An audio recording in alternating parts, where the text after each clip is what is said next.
She had already called the facility. That's the part I keep coming back to. She didn't ask me first. She didn't suggest it, float the idea, test the waters. She booked the appointment, drove out to Muskoka, took the tour, picked up the brochure, and then sat down across from me at Sunday brunch with a smile on her face, like she'd done something wonderful. I was pouring cream into my coffee when she slid it across the table. "Just take a look, Mom. The grounds are beautiful. They have a garden program." I looked at it. I set it beside my cup. I picked up my spoon. She was watching me the way you watch someone open a gift you're not sure they'll like. Hopeful, a little nervous. My son-in-law Warren was cutting his omelet with great concentration. My son Dale was stirring his orange juice. Nobody was looking at me directly. "When did you go?" I asked. "Last weekend. Warren and I drove out Saturday morning. It's only 90 minutes from the city." "You toured a senior living facility for me without telling me."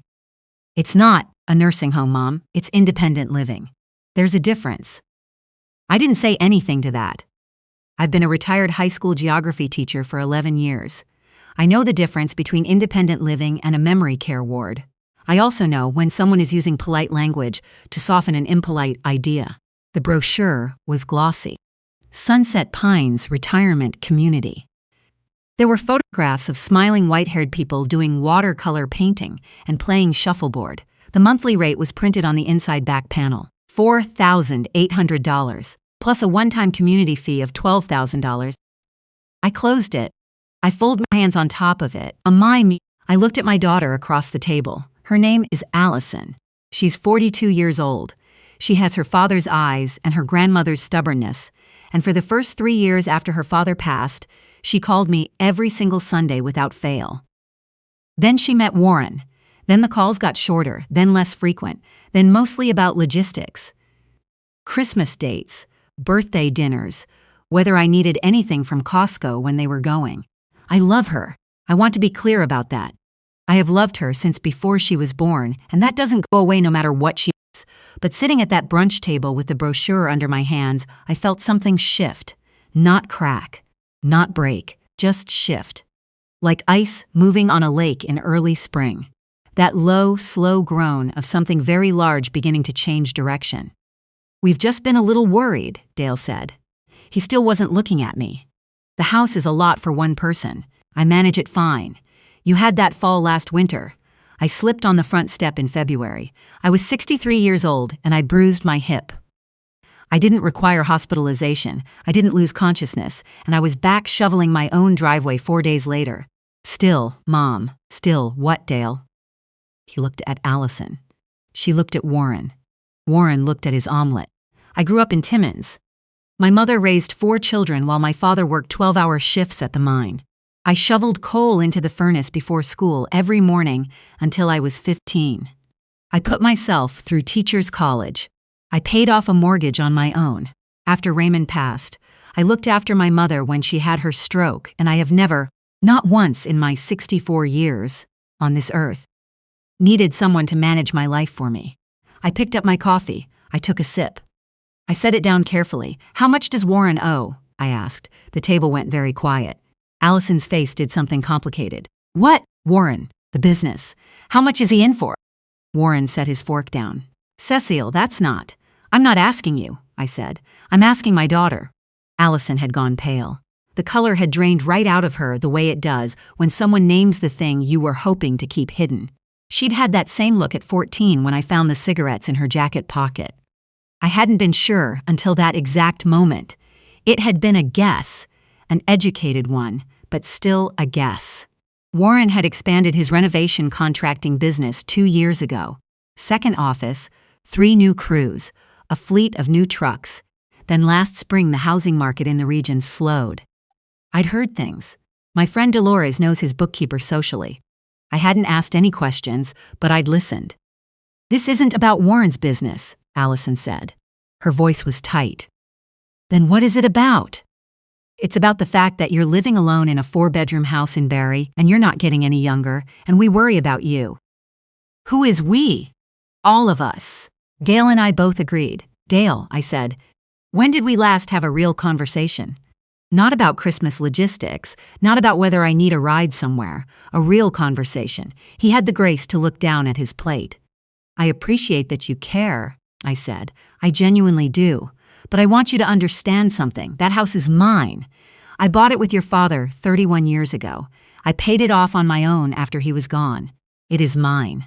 And nobody is going to make decisions about it, or about me, without my full knowledge and full consent. I put the brochure in my purse. I didn't make a scene. I finished my coffee, I hugged my grandchildren, and I drove home along the 400 with the radio off, and my window cracked 2 inches, thinking very hard. I should tell you about the house. It's a 4-bedroom side split on a corner lot in Barrie, 10 minutes from Kempenfelt Bay. Raymond and I found it in 1993, back when that part of town was still mostly young families and retirees, and the odd university professor commuting to Laurentian. We put 20% down and painted every room ourselves that first summer. The kitchen is avocado green. I've always said I'd repaint it, and I never have, because Raymond chose that color and I'm not ready. The mortgage has been paid off for 9 years. The property taxes last year were $6,400. My pension, teacher's pension from the Ontario Teachers Plan, covers my expenses with a little left over. I have savings. I am not, by any definition, a woman who needs to be relocated to a facility in Muskoka. But the house is worth something now, in this market on a corner lot in Barrie, with the commuter belt expanding the way it is. Considerably something. I knew that. I just hadn't thought about who else might be thinking about it. That Sunday evening, I sat at my kitchen table with a cup of chamomile, and I went through the math the way Raymond used to. He was an accountant. He taught me to follow the money first and the emotions second, because the money tells you what's real, and the emotions tell you what people want you to believe. Warren's company, Blackwood Renovations, had taken out a significant line of credit 18 months ago. I knew this because Dolores had mentioned it, and because I'd looked it up in the corporate registry. What I didn't know, what I found out 2 days later, after I made a few careful phone calls, was that Warren had been late on payments 3 times in the past year, and that his primary secured lender had sent a demand letter in March. I also found out from a property lawyer I'd used when Raymond passed that someone had filed a title search on my house in January. I hadn't authorized that. I called him back the next morning. "Who filed it?" I asked. He told me he couldn't say for certain who had ordered the search, but he could tell me it had been done through a law firm in Barrie. He gave me the name. I wrote it down. I thanked him. I hung up.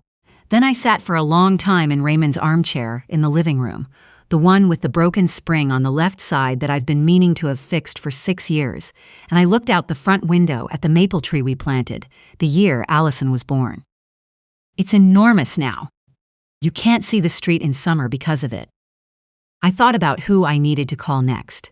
My property lawyer's name is Sandra Achebe. She's been practicing in Barrie for 22 years, and she went to law school with the woman who cuts my hair, which is how I found her. She's direct, she doesn't over-explain, and she charges a fair rate. I called her office Tuesday morning. By Wednesday afternoon, I was sitting across from her with a cup of bad coffee and the title search documentation she'd pulled herself. "Nobody can do anything with this property without your signature," she said. "That's the first thing to understand. I understand that. What concerns me more is that someone was interested enough to look. A title search isn't nothing. You do it when you're planning something." I think they were exploring options, I said, for what they might do with the property if I were no longer living in it. Sandra looked at me steadily, as in if you moved into care or were moved. She was quiet for a moment. "Have there been any conversations about power of attorney? Any pressure to sign documents?" "Not yet, but I think it was coming." We talked for an hour. I left with a list of things to do, an appointment to review my will and my existing powers of attorney, and a very clear understanding of exactly where I stood legally, which was on solid ground. My will named my niece Laurel as executor. My power of attorney for property and personal care were both held by my friend Dolores, who had been my closest friend since 1987, who lived 3 streets away, and who would sooner run barefoot down Dunlop Street in January than let anyone take advantage of me. I had done all of this years ago, after Raymond passed. I had been very careful because Raymond always said that the time to build a fence is before you need one. I drove home, made dinner, and called Dolores. "I need you to come over," I said. "Bring the wine. It's going to be a long conversation." She was at my door inside 20 minutes. Here is something I've learned about people who want to take things from you. They always dress it up as concern. They never say, "I want your money," or "I want your house," or "I want to solve my problems by liquidating your assets." They say, "We're worried, and it's just getting to be a lot, isn't it? And don't you think it's time to start thinking about these things?" They wrap the transaction in love language so thoroughly that resisting it makes you seem ungrateful, or paranoid, or the cruelest one. Confused. I was none of those things. I was a 64-year-old retired teacher with a clear head, a paid-off house, a solid pension, 2 adult children, and a very large problem that was being politely dressed up as a solution.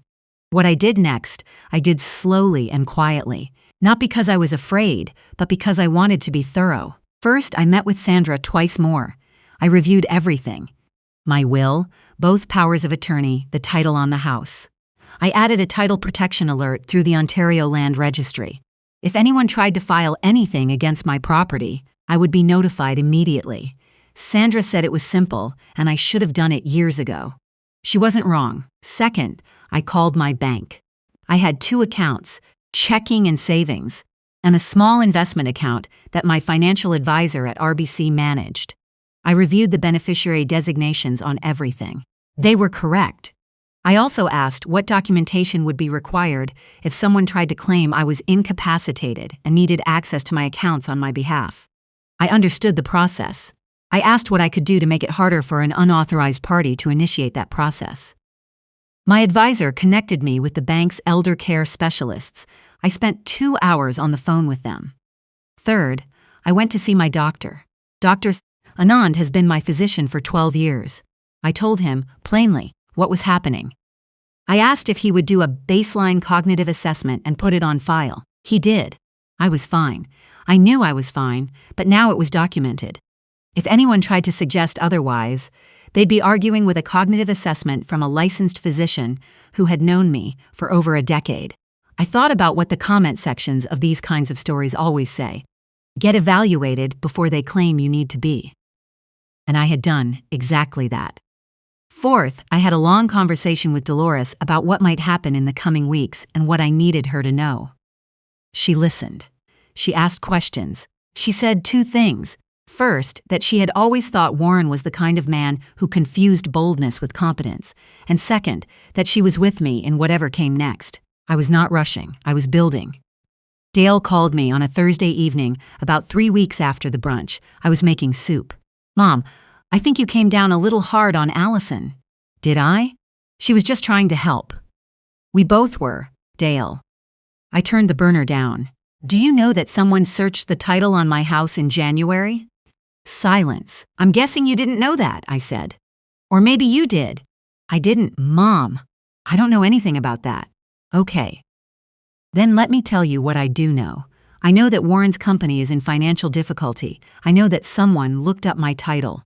I know that 6 weeks after that title search, your sister brought me a brochure for a retirement facility that would require Swirly to sell the house to afford. And I know that none of this was discussed with me before it started happening around me. That's not." He stopped. Started again. "Allison is genuinely worried about you. She may be. But there's also a very convenient overlap between her genuine worry and her husband's financial situation, and I'd like you to think about which one of those came first." He didn't say anything for a long time. "I'm not angry with you," I said, "but I need you to be on the right side of this. Not Allison's side, not Warren's side, the right side, which is the side that doesn't involve making decisions about my life, my house, or my future without my knowledge and my consent." I didn't. I just thought she might be onto something. "You are alone in that house. I'm alone. I'm not helpless. There is a difference." Another long silence. Is it really that bad? He asked. Warren's business. I don't know the specifics, but yes. I believe so. God. A long exhale. I didn't know it was like that. They needed a solution. I was the solution they'd identified. He was quiet again. When he spoke next, his voice had changed. Softer, less defensive. What are you going to do? What I should have done the moment she put that brochure on the table, I said. I'm going to handle it. I called Allison on a Friday afternoon. I'd like to have dinner, I said. Just you and me. Saturday, if you're free. She was cautious. I could hear it. Sure, Mom. Is everything okay? Everything's fine. I just think we need to talk. I chose the restaurant, a bistro in Barrie I'd been going to since it opened, where the owner knows my name and the corner table by the window is usually available if you call ahead. I got there first. I ordered sparkling water and waited. She walked in looking like she was prepared for a confrontation, shoulders squared, that careful, managed expression she gets when she's braced for something.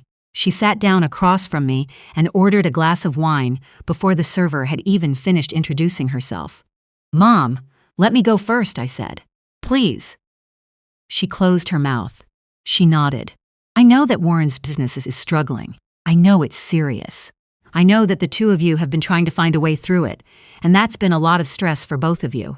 I'm not unsympathetic to that. She was very still.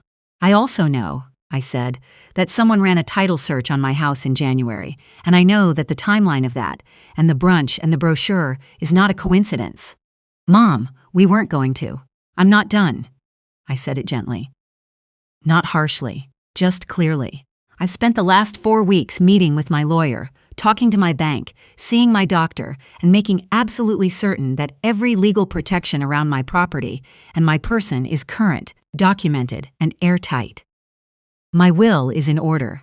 My powers of attorney are held by Dolores, who I trust completely. A title alert is now on the house, which means I will be notified instantly if anyone attempts to file anything against it without my authorization.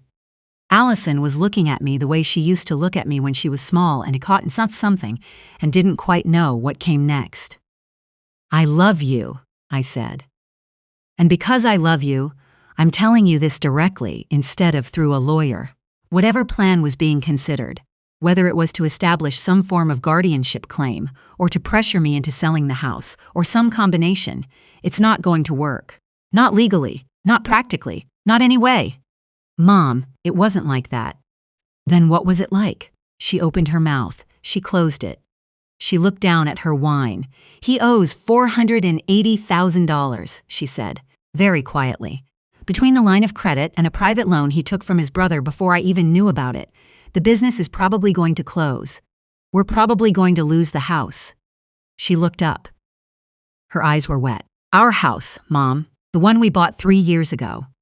And there it was, the real conversation, finally, the one that should have happened first, before the facility tour, before the brochure, before any of it. I'm sorry, Cecile, I said, and I meant it. We didn't know what else to do. You could have called me, just picked up the phone and said, Mom, we're in trouble. That's it. That's all you had to do.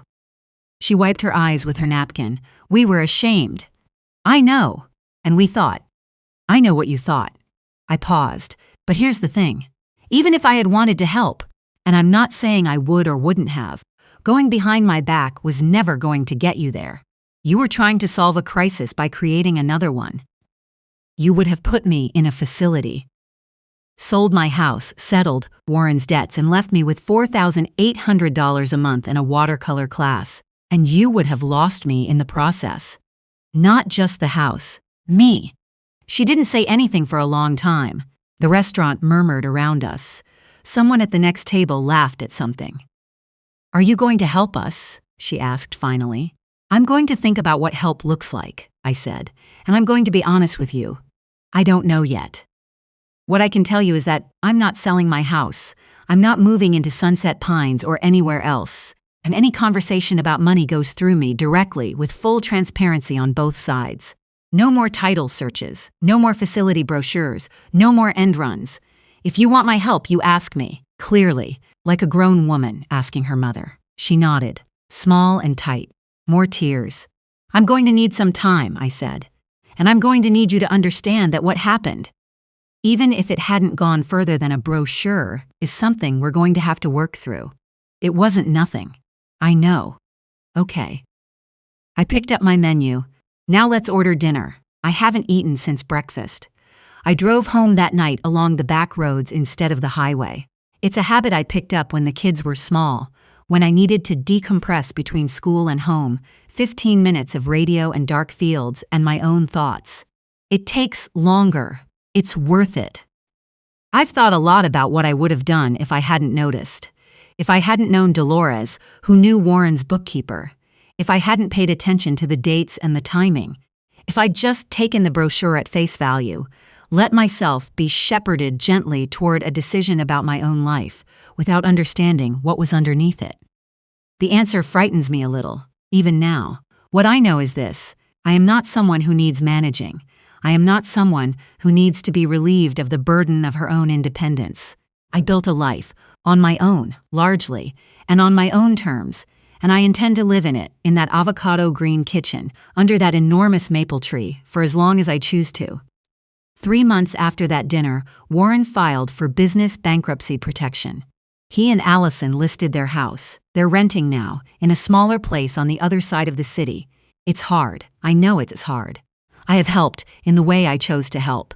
Not by disappearing from my own life so that my assets could become a solution to someone else's problems, but by being present, by being available, by showing up on weekends when it all got to be too much.